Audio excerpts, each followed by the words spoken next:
Bienvenue dans la récré, je suis le professeur Driver et je suis avec mes élèves dissipés. C'est clean. Bon, je vais reprendre une citation du grand Norba de Paris. Là, ça, toi tu connais un professeur qui arrive vrai comme ça, hein? Non, aujourd'hui, je suis habillé vraiment...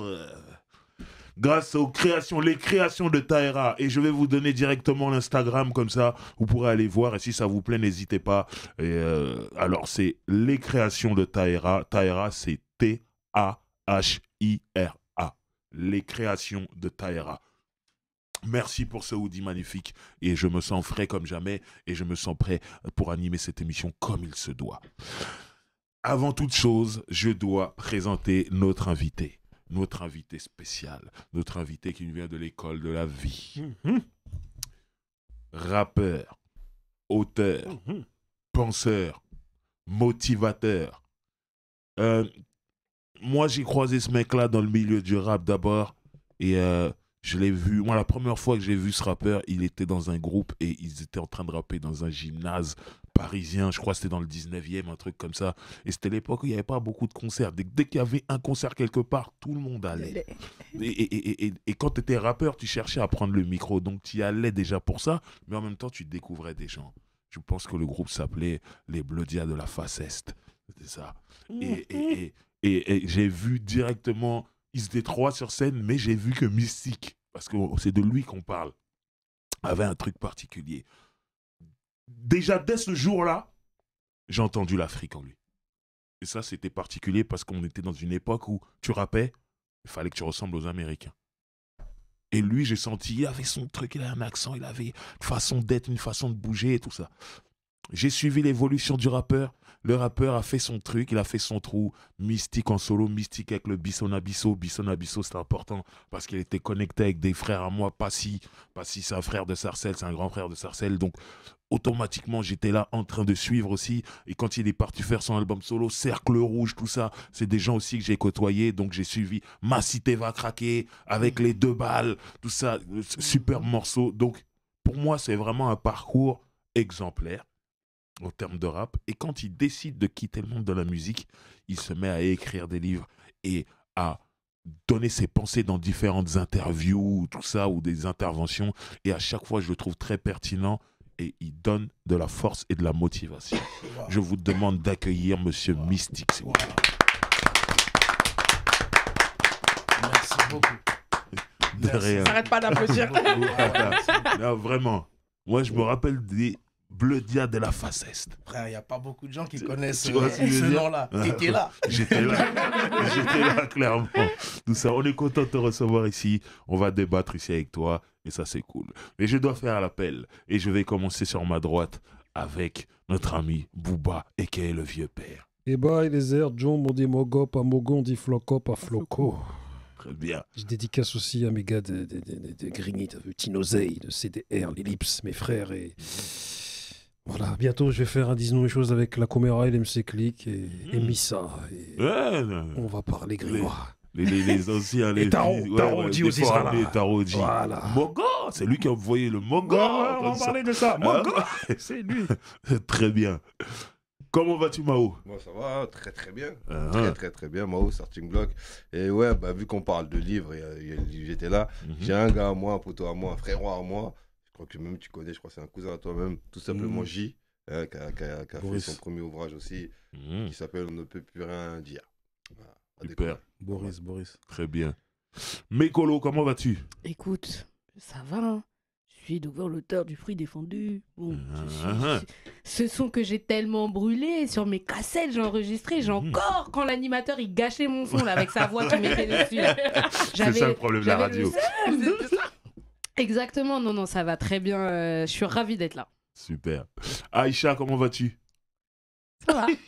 J'aime trop son temps d'arrêt d'abord pour sourire et ensuite elle y va. Pensez à Grace. Parce que à chaque fois je viens ici, à chaque fois je me dis mais purée mec, je suis béni, j'ai trop de la chance, mais c'est grâce à Grace en partie et tous les anciens, tous les grands qui sont là. Voilà. Super. Merci à vous.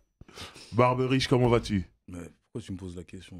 Ah ouais, c'est vrai qui. Moi, il nous a tellement parlé de mystique ici. Tu vois, Même dans les commentaires, le driver, pourquoi tu demandes? C'est clair. Dans les commentaires, demandez pourquoi il demande. Tu sais, moi je suis aux anges. J'ai mon frère DOC, à chaque fois il me dit ah Mystique ton idole. À chaque fois il me taquine avec ça. Non, mais en plus, Mystique qui a fait un morceau avec Karine. Et je sais que je connais aussi ton amour pour Karine. Karine. Non, mais ce morceau-là, c'était mes 2 artistes. C'est ça. Et c'est un truc de fou. Et tu vois, de l'avoir là, parce que c'est vrai qu'on se connaît, du coup, on converse. On a même passé une journée en vacances ensemble cet été. Mais le fait de l'avoir là, pour moi, c'est un honneur, tu vois. Parce que, tu vois, quand moi, j'ai commencé les émissions, pas forcément la récré, mais même avant, moi, j'avais ce plaisir, c'est de recevoir des gens que je voyais comme des super-héros. Ouais. Moi, c'était ça mon leitmotiv. Tu vois, quand j'étais chez Urban Heat et après, j'ai fait des trucs. À l'époque où tu mettais des bonnets. Moi, c'était à l'époque où je mettais des bonnets aussi. Ouais. Et du coup, ouais, c'était ça. Et tu vois, là, à la récré, de recevoir toutes les légendes qu'on reçoit, semaine après semaine, bah, moi, ça me touche. Parce que je me dis qu'un petit gars comme moi, qui n'a pas fait d'études de journalisme, qui, avec des petits bouts, aujourd'hui, avec l'ensemble de l'équipe, on arrive à ramener des légendes. Ouais. Tu vois, et c'est ça qui est un truc de fou, en fait. Donc, moi, de ramener mon artiste, bah, je suis refait. Juste un marché dans la neige à l'époque. Tu vois. Super. Alors aujourd'hui, on va débattre comme d'habitude et je vous donne le thème du jour, c'est la vie d'artiste rime-t-elle avec égocentrisme, esprit torturé, ingratitude et déception. Voilà. Qui veut se lancer? Aïcha. Oui, alors, je sais pas si je peux dire la vie d'artiste, mais on peut juste déjà enlever d'artiste et dire la vie. Parce que, c'est pas faux. parce que le souci d'ego, c'est souvent soi-même, mais ça n'a pas forcément à voir avec l'artistique. Et les déceptions et les moments où ça va, ça fait partie intégrante de la vie, en fait. Ouais. Après, je pense que dans la vie d'artiste, il y a un aspect aussi qui nous a été montré avec tout ce qui est réseau, etc. Et même au-delà de ça, c'est que si on parle du rap, en tout cas, j'ai l'impression que dans le rap, il y a eu un moment où on ne transmettait plus, où les valeurs du hip-hop n'avaient plus rien à faire et tout ce qui comptait, c'était la valeur de l'argent tout court, tu vois. Et je pense que c'est plus dans ce sens-là que la vie d'artiste, parfois, ça peut donner l'impression que c'est avoir une fast life, partir voyager, être dans les meilleures soirées, vivre sa meilleure vie de jet set, etc. Et je pense pas que dans l'absolu, je pense pas que ce soit absolument vrai. Voilà. Quand tout le monde veut se lancer, qui Mécolo. Bah, Ok. Honneur aux femmes. Déjà, comme disait Aïcha, la vie et tout, mais sans revenir là-dessus, c'est vrai qu'il y a un truc dans l'artistique qui est parti. Enfin, après, ça dépend de ce qu'on appelle artiste. Il y a des artistes, par exemple, qui ne s'exposeront jamais. Voilà, ils vont faire leur art ou qui seront exposés, mais qu'une fois qu'ils sont morts. La tragédie de Van Gogh, par exemple, de son vivant, on s'en foutait qu'il soit égocentrique, le gars s'est balafré l'oreille, esprit torturé, machin. Mais ça n'a payé qu'une fois qu'il était mort et le pro, il n'a pas vécu de ses deniers. Maintenant, parce qu'ils vendent des tableaux à plus de 80 millions quand même. Donc voilà. Mais c'est vrai qu'il y a des questions qui se posent dans le sens où... pourquoi vous, en fait, parce que être artiste, comme si on parle dans la musique, c'est aujourd'hui être exposé. Si on parle du rappeur, de l'artiste ou du groupe, c'est être exposé. Mais ce qui va avec être exposé, il y a bien sûr la fame, les gens qui te reconnaissent dans la rue, ou entre guillemets cette pseudo fast life. Mais après, il y a d'autres choses qui sont quand même... c'est le fait qu'il y a des gens, autant qu'ils t'aiment, ils peuvent te détester comme si t'avais tué leur mère. Et ça, franchement... Et avec les réseaux sociaux, ça peut être très brutal. Voilà. Donc, il y a... direct. Donc, ce truc de... Alors, c'est peut-être parce qu'il y a des gens qui sont égocentriques et ils se disent que tellement ça va, eux, ça les protège de ça. Aussi, l'ego, ça peut t'aider aussi, ça peut te blinder. Mais après, esprit torturé, c'est pas... Je pense que c'est un truc aussi qu'on aime en France. Il y a le pop de... Tu sais, des artistes maudits, Ouais. les rois sans couronne. On a plein d'expressions, C'est vrai. les perdants magnifiques. Il y a un- C'est le titre d'un album de Samir Hamad. sous-côtés. Les sous-côtés. C'est Tu vois, vrai, il y c'est a- vrai, il on y a- aime ça en France, c'est vrai. On a plein de trucs et plein d'artistes qu'on a étudiés, écrivains notamment, vu qu'on est dans un pays littéraire. Rimbaud, des Verlaine, des mecs qui vont se tirer dessus, ils font des duels, ouais, ils ont fait un tête. Non, vraiment, Verlaine et je sais plus qui. L'autre, ils ont fait un tête pour un bouc. Parce qu'ils s'étaient cross du bouc. Non, le bail était bresson. On respecte. Mais donc, il y a ce truc que, quand même, en France, je pense que l'esprit torturé, c'est quelque chose qu'on recherche. trêve de plaisanterie. Qu'on assimile vraiment à l'artiste. Ouais. Si l'artiste va bien, des fois, on va même jusqu'à se dire, si l'artiste va bien, non, Il est pas créatif. Il va pas donner Ouais, il va pas te donner, tu vois. un bon résultat de sa Exactement. création. Et Donc il y a un côté, ça va un peu avec. Alors non, c'est aussi cool d'avoir des artistes heureux. Moi, Bien je sûr. pense. heureusement. Après, l'ingratitude, c'est qui est ingrat? Est-ce que c'est l'artiste qui est ingrat vis-à-vis de son public, vis-à-vis de ceux qui l'ont aidé, ou est-ce que c'est le public qui est ingrat vis-à-vis de l'artiste parce que ouais, il a fait un deuxième album qui serait peut-être qu'on trouverait moins percutant que le premier, mais qui n'est pas moins bon, mais on se dira oh vas-y. Donc c'est qui est ingrat? Souvent, c'est les artistes qui sont ingrats. Voilà, donc on parle d'ingratitude vraiment des artistes. Alors, ouais, bien sûr que je pense que... mais oui, mais ça c'est inhérent à l'humain. Même dans des familles, on parle de famille, il y a des ingrats de fous. Bien sûr. C'est- Des donc enfants c'est- envers leurs parents, tout simplement. Ouais. mais en tout cas, moi je vais juste finir là-dessus, c'est que c'est complexe et il y a un truc aussi de vouloir être exposé, vraiment de vouloir donner cette part de soi parce que comme on disait dans une émission, et ben finalement tu t'appartiens plus vraiment. Ouais. Donc là je pense que c'est des trucs qu'il faudrait parler avec un psy pour vraiment expliquer ça, creuser ce fait d'égocentrisme parce que nous on va juste creuser la surface et creuser ce truc d'esprit torturé au sens où on voit bien qu'il y a des artistes qui du coup ok ils sont super mais ils sont malades, notamment Kanye West là lui il est bipolaire donc c'est plus qu'un esprit torturé, donc ça demande je pense des skills aussi pour que moi Pour personnellement j'ai pas. étudier tout ça. Mm. Mystique. Ouais, bah, déjà, rien que ce que tu dis quand tu parles de Kanye West, je pense que par pudeur, on n'évoque pas certains artistes déjà de notre propre territoire. Ouais. Mm. Je pense qu'il y a du respect et de la pudeur ou parce Ouais. qu'on veut pas aussi s'attirer. Mais on de a, foudre. mais on a clairement Mais des exemples. voilà, Oui, mais clairement par exemple, des exemples, Despo tu vois. Ruti, lui, il a dit, il a fait tout un album, il parle de sa psy, il a appelé un album du nom de sa psy, ou je sais plus quoi, Ouais, si ouais, je dis je pas me de souviens. bêtises. Donc, du coup, il y a des artistes qui en parlent, mais Ouais. pour nous, des fois, ça peut passer comme. Ça reste quand ça même reste tabou. tabou. Bah, Oui. t'as Gizmo qui en parle beaucoup. J'ai vu une interview de notre confrère We Hustle, le chairman, une interview de Kamel Kamel Ancien. Ancien, Ouais, il parlait de la où il dépression. en parlait de dépression, mais Très, très Oui, clairement. et j'ai vu certains C'était commentaires où très ça, touchant. ça s'est moqué, tu vois. Ah, mais c'est Je dis, Internet, oh, ça. non, les c'est gens, Internet, c'est n'importe ça, quoi. c'est normal. Moi, regarde, Mais- moi, je lui ai envoyé un message carrément, même en public. Hein, parce que, je lui ai dit, aux deux, hein, j'ai dit, en fait, vous m'avez fait découvrir ce que j'ai vécu il y a 20 ans. J'ai dit, je savais même pas que c'était ça, en fait. Et moi, je passais à l'hôpital comme lui, j'ai eu des trucs, j'ai dit, oh, Ouais. frère, j'ai dit, en fait, c'était une dépression. Mais vu qu'on est issu de milieux où On on n'en parle pas et on Oui, on on connaît fait pas même forcément. croire que ça n'existe Ouais, pas. j'ai dit, ah non, on n'est pas comme non, ça. nous. sinon, Ouais, on dit, c'est la pour, sorcellerie. tu vois, Ouais, ouais. grave. Mais voilà, non, non, c'est. En tout cas, à la question, moi je répondrais non.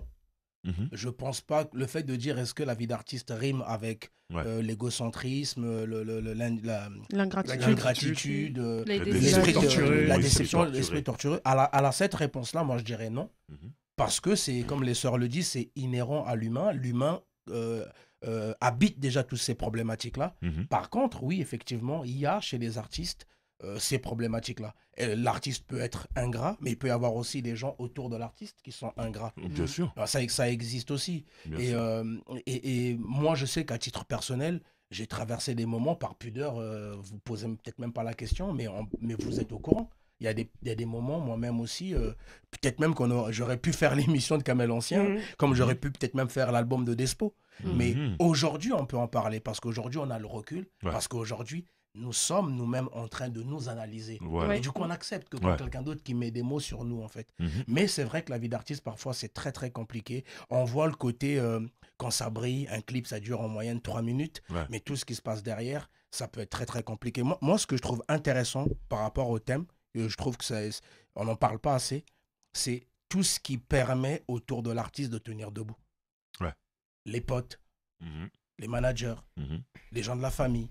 Et en fait, ces gens-là, moi, je pense qu'on ne leur rend pas suffisamment hommage. C'est clair et net. Et c'est ce... Moi, aujourd'hui, là, pendant qu'on parle, dans la régie, il y a mon propre cousin Alonso, Mhm. du légendaire groupe La Basse-Cour du Mhm. côté de Clichy-sous-Bois-Montfermeil. Mhm. Montfermeil.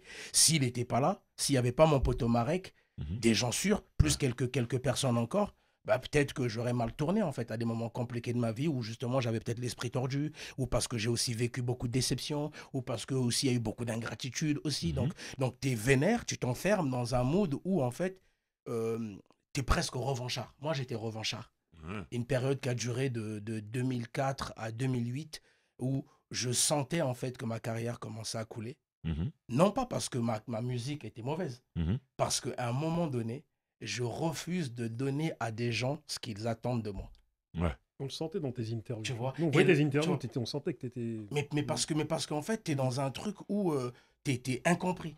Mm. Et les gens, ils ont une certaine image de toi. Et toi, tu vis des choses compliquées que tu peux pas exposer parce que tu as une certaine éducation, parce que tu viens du quartier, tu as un certain code. Donc, moi, ces gens-là, je n'ai jamais exposé. Mais c'est un choix de cœur que moi, j'ai fait. J'ai refusé, pour être encore plus transparent, mon premier album cartonne. Naturellement, mon deuxième album partait pour éclater encore plus. J'ai 2 poteaux qui font des prods. Et je demande à mes producteurs de l'époque, je veux que sur mon deuxième album, ces 2 poteaux-là puissent faire des prods sur le deuxième album. On me dit catégoriquement non. Je dis mais pourquoi? Si tu acceptes leur prod, on te rend le contrat, tu vas tout droit vers la merde. Excusez-moi pour le terme un peu vulgaire. Mhm. Et en fait, moi, je me retrouve comme ça. Je lui dis, ben non, en fait, j'ai un réel choix de bonhomme à faire. Je lui dis, ben, je préfère garder mes poteaux, en fait. Et dès l'instant où je fais ce choix-là, il y a tout qui part en vrille. Et je me retrouve... Tu regrettes ça ou pas aujourd'hui? Blacklisté, des gens qui vont me dire clairement que c'est parce que tu as fait ce choix-là. Mhm. Au moment où je vous parle, ces 2 poteaux, Mhm. il y en a qu'un à qui je lui ai raconté cette histoire 20 ans plus tard. Je lui ai dit ce que j'avais fait, je lui ai dit il y a 1 semaine. Ah Il y en a ouais, un autre, là, seulement soit là. il va la prendre dans l'émission, Dans l'émission. ou soit j'espère que si Dieu le permet, je vais lui dire en fait. Mais moi j'avais fait un choix de bonhomme. Ouais, Tu mais vois. donc tu Mais regrettes je pas, ne t'as jamais regrette- regretté. Non, je peux pas regretter, frérot. C'est Je ça. peux pas regretter parce que c'était un choix de cœur. Mhm. Et après, une fois que tu fais le choix, tu assumes tout ce qui vient, tu Bien vois. sûr. Ouais. Mais c'est sûr que quand ça a été compliqué, bah, comme je disais, heureusement, il y a mon cousin, heureusement, il y a un ami qui est là, des gens qui ont fait en sorte que quand on sortait et que le fruit défendu cartonnait, je gagnais 100 € par exemple, je donnais 80 € à la maman parce qu'on est de cette culture-là. Ouais. En plus, vous en avez déjà parlé ici, Mhm. on n'a pas la culture de l'argent. Donc Ouais. du coup, les 20 qui me restent, je vais à Clignancourt, on prend une paire de baskets, je mange avec des potes, un grec ou 2, Mhm. je régale les poteaux. Ouais. Mais quand ça commence à couler, les Ouais. poteaux le voient aussi. Ouais. Et ces poteaux-là, je leur rends hommage. Je rends hommage à travers mon histoire à tous les poteaux des rappeurs qui se comportent comme ça. Mes Mhm. poteaux, mon frérot qui est là, ils ont tout fait pour ne pas que ça se voit que j'étais en train de couler. On arrivait dans des soirées, même mes ça, ils Wow. faisaient en sorte que je sois frais. Wow. On arrivait quelque part, ils faisaient en sorte que personne ne voit que il y a un trou dans la poche pour Mhm. continuer à garder un espèce de standing. en fait, Mhm. tu vois. Et ça, c'est la réalité de la vie Ça, d'artiste. c'est un bel tu vois. entourage. Ouais. Ah, frère. Ça, c'est un bel entourage. Et malheureusement, c'est rare, ça. Il y a beaucoup de gens, il est en train de couler, salut, on va traîner avec l'autre là-bas qui est en train de monter. Monter, Et toi, tu le vois de tes propres yeux, et tu peux rentrer dans des tourmentes dont on parle dans ce thème. Parce que la musique, c'est très très dur, contrairement à ce que beaucoup de pensent. Et c'est un milieu, les gens, ils voient que les clips, tout ça. C'est très très dur mentalement. Il y a un morceau qui fait écho à ta période là. J'ai un morceau qui s'appelle Vie d'artiste. Ouais, vie d'artiste, mais il y a un autre morceau que j'écoutais à l'époque qui. Toi, tu dois le connaître, Barberiche. Mais je sais pas si c'est le même, mais moi, pour. Je suis en mode pause. Voilà, En mode pause, voilà. Aïe, aïe, aïe. Je l'écoute et je l'écoute en boucle. Ce morceau, j'ai il dit est ça. archi lourd, mais c'est vrai que c'était un autre mystique. Voilà, Ouais. c'est ça. Ouais. Ouais. En mode Bah, pause. parce que en fait, ce morceau, quand il sort, il y a une histoire derrière. Tout à l'heure, peut-être même que ça serait peut-être un prochain podcast, les frères, Mhm. qui serait par exemple de raconter la genèse des morceaux. Comme Ouais. je disais tout à l'heure en off, on va prendre un morceau d'Arsenic comme bonne idée. Saison, Ouais. saison blanche ou sèche, tu vois. On va prendre un morceau d'Arsenic comme Saison blanche ou sèche.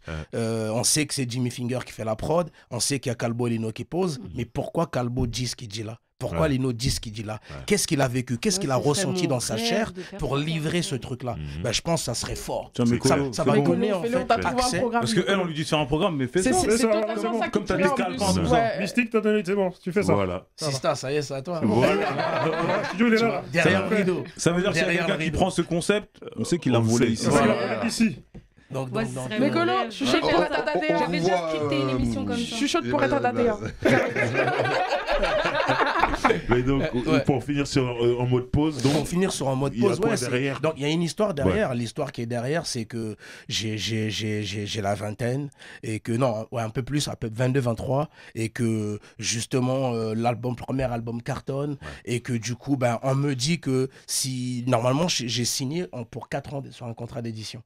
Tu vois, je signe pour 4 ans et à la fin de ces 4 ans, ben qu'est-ce qu'on fait? On me dit ben ça nous intéresse encore, donc on reconduit le contrat.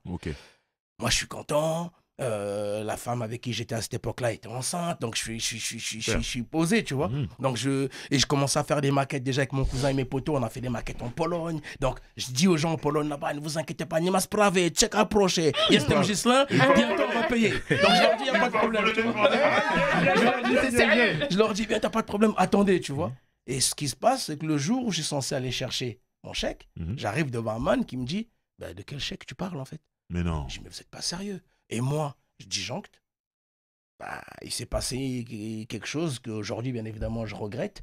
Et on m'a accusé de tentative d'assassinat. Et là, c'est parti en vrille. Et tu vois. Donc, derrière la question, il y a...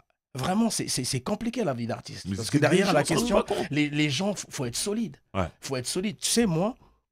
Il y a sur mon premier livre, The Story of My Heart, Punch, Life et Poésie, j'ai mon cousin Alonso qui a écrit la préface et j'ai un ami qui s'appelle Dernier Pro qui a écrit la postface. Et je lui ai dit, ben, mon cousin parle de Mystique et toi parle de Gislain.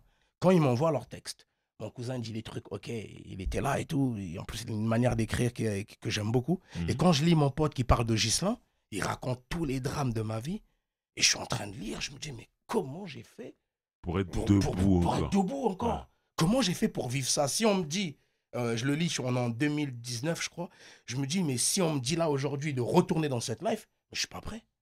Et pourtant, au moment où tu vis ça, tu ne sais pas d'où tu vas chercher les ressources, tu vas chercher la force, tu vois. Mais tu survis. Mais tu survis, parce qu'il s'agit de survivre. Mais le plus important, c'est tomber, on tombera tous. Le plus important, c'est comment tu te relèves, en fait. Exactement. Moi, à cette période-là, Driver, j'étais revanchard. Parce que les portes se ferment, tu connais le milieu. J'ai dit à des frères que vous connaissez, faites écouter ma musique là-bas. Si jamais ça marche, je te donne 15%. Bah, les gens, peut-être qu'ils avaient peur aussi de sa coquine à côté de Mystique qui était blacklisté. Aujourd'hui, je le comprends. C'était relou, tu vois, d'être à côté d'un mec qui est blacklisté. Tu vois, surtout à l'époque, on n'avait pas les moyens de notre indépendance. On n'avait pas les moyens de notre indépendance. Donc, les frères étaient aussi en mode survie.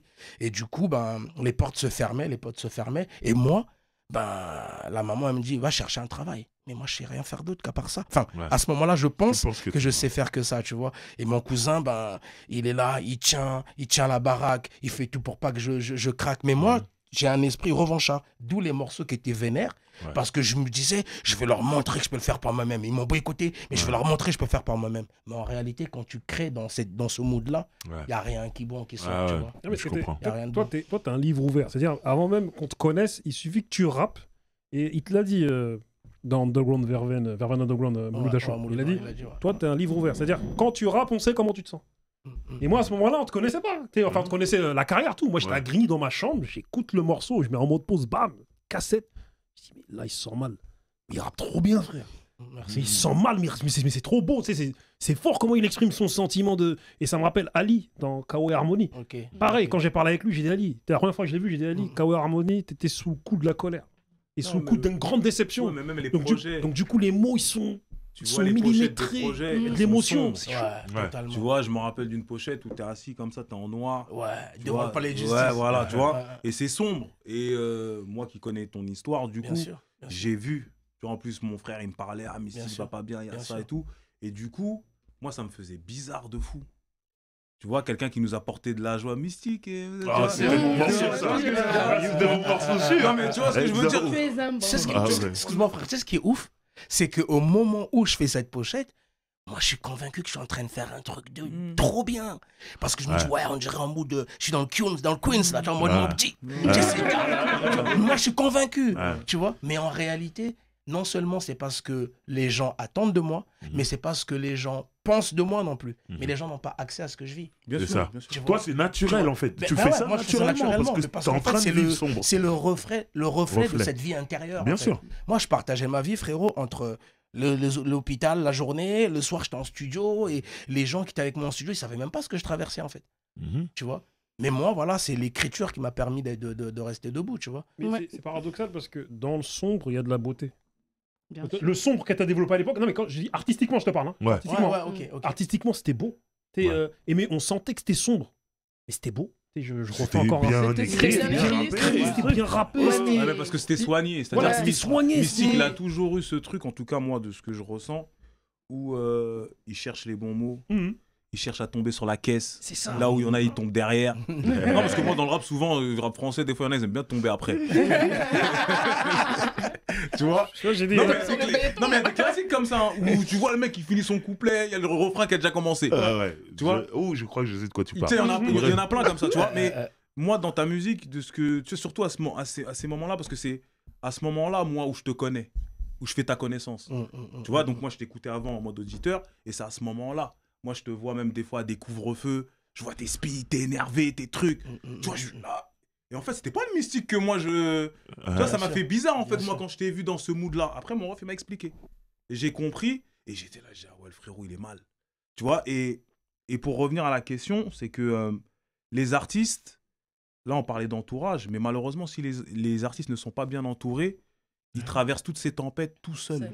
Et ça, c'est très Et ça, dangereux. c'est très compliqué, très dangereux. Et du coup, c'est là où on est dans quelque chose où, par exemple, il y a l'ingratitude. Nous, on voit ça pour de l'ingratitude.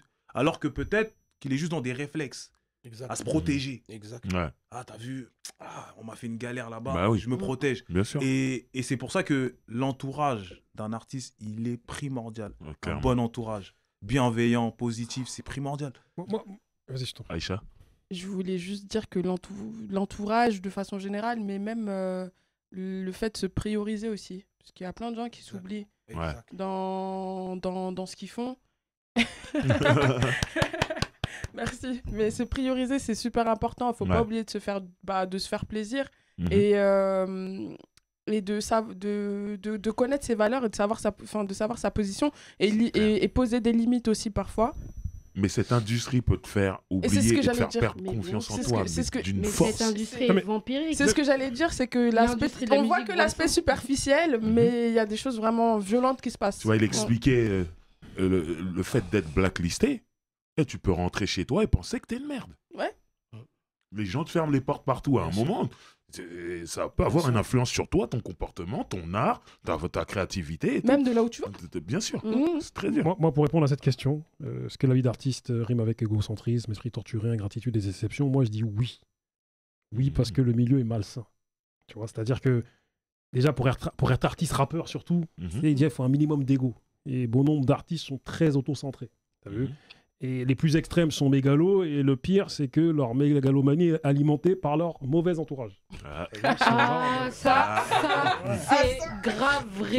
Et l'esprit torturé, oui aussi, parce que bon nombre sont par définition sensibles, voire hypersensibles. Et souvent, je dis que beaucoup sont torturés de base. Parce qu'il y a un certain nombre de personnes qui nous entourent, qui, dans notre entourage, il y a des gens qu'on croise, mais qui en vérité sont déséquilibrés. Ils sont instables. C'est-à-dire, même on les voit dehors, ils sont instables en vérité, tu vois, même dans notre entourage, tu vois. Et aussi vrai qu'il y a un certain pourcentage de gens du monde carcéral qui ne devraient pas y être. Et ben, parce qu'ils doivent être en HP, il y a plein de gens autour de nous qui devraient être en HP en vérité, qui ne devraient pas être avec nous autour de nous, parce qu'ils sont malades. T'as vu ? Frère, tu vois, ce truc que tu dis de... Moi, je pense qu'on peut faire de l'art, avoir comme ça l'envie de parler de soi, de s'affirmer. Notre culture hip-hop, que ce soit en danse, en DJing, en beatbox, c'est ça. Il faut ce truc-là. C'est notre centre de formation. Moi, je sais que si j'avais pas connu ce truc-là, peut-être que je serais un mec réservé. Quoique encore avec la mère que j'ai, je crois pas, ma mère, elle est très pugnace. Donc c'est sûr que j'aurais jamais été un mec réservé. Mais le hip-hop a complété cette éducation-là, tu vois. Je pense qu'on peut... il n'est pas nécessaire d'éteindre la lumière de l'autre pour que brille la nôtre. On n'est pas obligé d'être égocentré, c'est parce que l'égocentrisme, c'est toi le centre de tout. Alors que nous, notre culture nous a C'est une culture de une culture de partage. partage. Je vous rappelle, dans mais l'émission égocentrique, ça veut pas précédente, dire je vous disais, Driver, quand il parle de moi et que moi je suis super content, je me dis, waouh, le maire de Sarcelles parle de moi. Le frère, il dit, mystique, artistiquement, il n'y a rien à dire, mais dans son parcours, ce que la sœur dit, il ne s'est pas priorisé. Il a passé son temps à penser aux autres. Ouais. Et j'ai un sage avec qui je discute qui m'a dit il n'y a pas longtemps, le plus grand perdant, c'est celui qui passe son temps à penser aux autres et qui s'oublie au passage. C'est vrai. Tu vois. Mais je regrette rien. Sauf que, on apprend l'art de dire non. On apprend l'art de refuser avec le temps. Tu vois. Tu vois, il y a des Là, artistes. ce qu'il vient de dire, là, je me reconnais tellement dedans. Je crois qu'on est pareil sur ça. Tu vois, il y a des artistes dont on ne citera pas le nom, mais quand on les entend, mais ils sont égocentrés. Ils sont égoïstes même, tu vois. Je veux dire. Et pour finir aussi, tu as vu, moi je crois qu'il y a plein de gens qui ont des tourments enfouis au fond d'eux. Tu sais, exemple Aussi. Stromae, tu vois, à un moment donné, ça ressurgit. Tu vois, son Oui, mais histoire son histoire personnelle. Voilà, son histoire perso. Son histoire c'est ça. familiale. Et dû à un vécu souvent douloureux, tu vois. Et moi, je crois que le milieu, il est malsain. Et il les torture encore plus, les artistes. Parce que le milieu, il est malsain, tu vois. Et moi, je crois que l'ingratitude aussi a commencé par beaucoup d'artistes qui, avec leur premier producteur, dès qu'ils ont une meilleure opportunité, je me casse. Donc déjà, même les artistes, déjà, tu as vu, comme tu disais tout à l'heure, il y en a beaucoup déjà qui sont ingrats d'eux-mêmes, tu vois, parce qu'il y en a plein qui sont cassés Mais ça, c'est l'humanité, ça. aux portes de « je vais signer, je suis avec les gars de base », et des gars dont je respecte, qui sont venus nous voir il n'y a pas si longtemps, c'est les frères, là, Huckle et Jekyll. Là. Quand à un moment donné, ils ont dit on ne pouvait pas laisser les gars de notre quartier, ils ont misé sur nous, et vas-y, on a mis une croix sur un bon pactole pour rester avec nos gars par loyauté. Mais ça, moi, j'en connais, mais ça fait longtemps que tu te casses. Ouais, c'est pas leur problème, frère. C'est clair. Jean Hart, poteau, ami d'enfance, la maternelle, je m'en fous. L'argent, tu vois. Et vas-y, je t'en prie. Non, mais c'est après, je pense qu'il y a quelque chose aussi de parce que il y a de vouloir sans doute être sur scène, vraiment encore une fois de vouloir recevoir cet amour-là. Est-ce qu'il n'y a pas déjà un petit manque de base? Après, c'est pas grave parce qu'on a tous des manquements, il y a tous des trucs. On aurait besoin tout juste On n'est pas tous complets. de 1 heure de psy par an pour parler de 2-3 trucs et puis d'autres plus. Et la plupart des humains, voilà. Mais il y a tous des petits, on a tous des petits manquements. Même nous qui sommes autour de cette table pour vouloir faire ce truc, pour vouloir après se taper, voir parce qu'on moi, je m'en fous, je regarde plus maintenant. Et je sais très bien ce que vous dites de moi dans les commentaires, mais faites d'agir. Pour vouloir ça, c'est quand même quelque chose de complexe, s'exposer. Donc il y a quand même, il y a un petit, parce que celui qui a pas ce manque-là, il fera autre chose. Il sera. Moi, je suis pas super d'accord avec ça. Hein. Je pense pas que vouloir être artiste ou vouloir être devant, ça vient d'un manquement, tout ça. Tu sais, c'est juste. Moi, je suis rentré dans le rap parce que j'aime le rap. Oui, et mais trucs. aujourd'hui, toi, Moi, j'ai commencé avec un groupe. On était 5-6, tu vois. Ça faisait pas et la vie a fait que je me suis retrouvé en solo. Mais à aucun moment, je me suis dit, je veux briller. Non, mais t'as commencé dans le rap, ça brillait pas. Aujourd'hui, c'est plus que brillant. Ça il y a des gens qui rentrent pour ça, pour la célébrité, comme il y a des gens qui rentrent pas pour ça. Ils le font pour l'amour, mais c'est la contrepartie aussi de ce truc-là. Donc moi, je pense que quand même, il y a une espèce d'entre-deux où il faut s'interroger quand même là-dessus. On va terminer Mystique, Booba et... Voilà, juste pour finir, moi je dirais que une fois qu'on pointe le doigt, une fois qu'on pose le constat, aujourd'hui, grâce à vous, grâce à d'autres frères aussi qui font ce type d'émission, on commence à parler des problématiques de notre culture, de nos communautés, de ce qui se passe chez les artistes. C'est quoi la réponse à tout ça? Moi, je pense que la réponse à tout ça, c'est quoi? Je crois que c'est le frère H. Magnum qui en a parlé chez Grice, qui dit, si personne ne le fait, je vais le faire moi-même. Moi, j'espère, j'en ai parlé avec lui en privé, je lui ai dit, frère, fais-le vraiment. Je pense qu'au moment où on parle, je pense qu'il pense que c'est un truc trop gros pour le faire. Je pense ça. Mais j'espère qu'il va vraiment le faire, qu'il y ait des cellules de crise pour qu'on puisse commencer à accompagner nos petits frères. Moi, je sais que en ce qui me concerne... Benjamin Veil veut le faire aussi. Pardon, mon frère, moi, en ce qui me concerne, en toute humilité, je suis resté 20 ans dans la musique. Ça fait 21 ans maintenant que je fais de l'art-thérapie à travers des ateliers d'écriture. J'ai publié 4 recueils de poésie en auto-édition. Je suis en train d'écrire mon premier roman qui sortira, j'espère, très bientôt. Ça s'appellera Triple Peine, où je vais raconter une partie de ma vie. Mais j'aimerais, en tout cas, je souhaite être utilisé comme un instrument qui participe justement à la réparation des nôtres. Je souhaite être utilisé comme un outil qui participe justement à aussi peut-être même restituer là où il n'y a plus d'estime de soi, là où il n'y a plus d'espoir. Et simplement permettre à des artistes, comme tu dis, c'est pas forcément des problèmes. Ça peut être aussi juste des gens qui vont découvrir avec joie une autre manière d'écrire. Mais en tout cas, apportant des réponses. Et je pense qu'il faudrait vraiment qu'on le fasse au même titre qu'on cherche à faire des émissions pour honorer, avoir des prix, des victoires de la musique. Au même titre qu'on fait ce genre d'émission, il faut aussi qu'il y ait des espaces pour accompagner le nôtre parce que c'est pas C'est facile. trop par longtemps, ça devrait être obligatoire comme la médecine Pour finir, du parce qu'il faut travail. qu'on finisse. T'as vu, concernant vraiment, je vais être rapide, concernant la déception, t'as vu, à un moment donné, t'as vu, quand un artiste il a un changement de statut et qu'il devient célèbre et populaire, ça génère de la médisance, de la jalousie et surtout dans l'entourage. Les vrais visages se révèlent, les masques tombent. Profit, carotte de manager, famille, tu vois, exemple gradure. Tu as vu son interview avec Rap Punchline. Frère, elle est édifiante parce qu'il explique ce qui s'est passé. Il a mal au cœur. Je veux dire, et ça se sent. Autre domaine, Adebayor. Oui, j'allais parler à Adebayor. Sa famille, Adebayor, c'est trop grave. son frère qui arrive, qui veut le planter. C'est trop grave. Je veux dire, et moi je crois que l'une des solutions, malheureusement, tu as vu, enfin, pas malheureusement, mais c'est se protéger. Et parfois, c'est des solutions extrêmes. Malheureusement, vivons heureux, vivons cachés. Écoutez, donnez-nous vos avis aussi, ça nous intéresse en commentaire. Abonnez-vous si vous n'êtes pas déjà abonné. Appuyez sur la cloche pour recevoir la notification. Merci à toi, Mystique. Merci à vous. Merci à tout le monde autour de cette table. C'était la récré et on se dit à la semaine prochaine.